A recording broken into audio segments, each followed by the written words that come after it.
नवी मुंबईमधील उरण येथे 20 वर्षीय तरुणीची निर्घृण हत्या झाल्यानंतर जनाक्रोश मोर्चाचं आयोजन करण्यात आलं।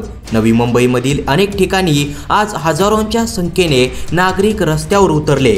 मात्र ज्या प्रकरणामुळे हजारो लोक रस्त्यावर उतरले ते प्रकरण आहे तरी काय, त्या तरुणीबरोबर नेमकं काय घडलं जाणून घेऊयात।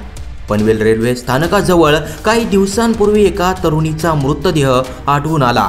या तरुणीच्या मृतदेहावर अनेक वार करण्यात आल्याचं दिसून आलं।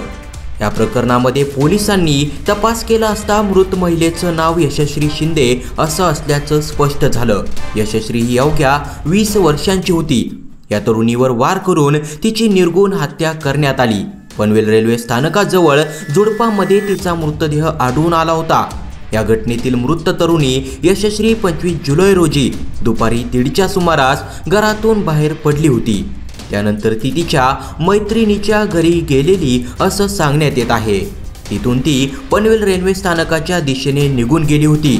संध्याकाळी 4:30च्या सुमारास यशश्रीचा मोबाईल बंद झाला। याच कालावधीमध्ये तिच्यावर वार करून तिची हत्या करण्यात आली। यशश्रीचा मृतदेह सापडला तेव्हा तिच्या अंगावर गंभीर जखमा होत्या। यशश्रीच्या ओळखीतील दाऊद शेख यानेच तिची हत्या केल्याचा संशय तिच्या नातेवाईकांनी व्यक्त केला। आरोपीला शोधून त्याला फाशी देण्याची मागणी करण्यात आली आहे। त्यानुसार उरण पोलिसांनी हत्येचा गुन्हा दाखल केला आहे। दाऊद शेखला शोधण्यासाठी उरण पोलिसांचं एक पथक कर्नाटकला रवाना झालं आहे।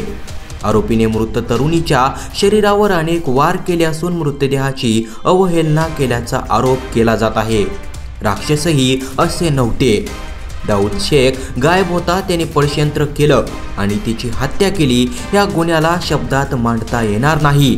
फाशीची शिक्षा झालीच पाहिजे गुन्हेगारांना, अशी मागणी आज उरण येथील आंदोलनात सहभागी झालेल्या आंदोलनकर्त्या नागरिकांनी व्यक्त केली आहे। पोलिसांनी काय सांगितलं? रस्त्याच्या पलीकडे मुलीचा मृतदेह मिळून आला आहे। 302 कलमानुसार गुन्हा दाखल करण्यात आला आहे। ती बेलापूर येथे नोकरी करत होती। ज्या दिवशी हत्या घडली त्या दिवशी ती लवकर घरी आली होती। दुपारी 3:30 ते 4च्या दरम्यान तिच्याबरोबर हा प्रकार घडल्याचा प्राथमिक अंदाज आहे।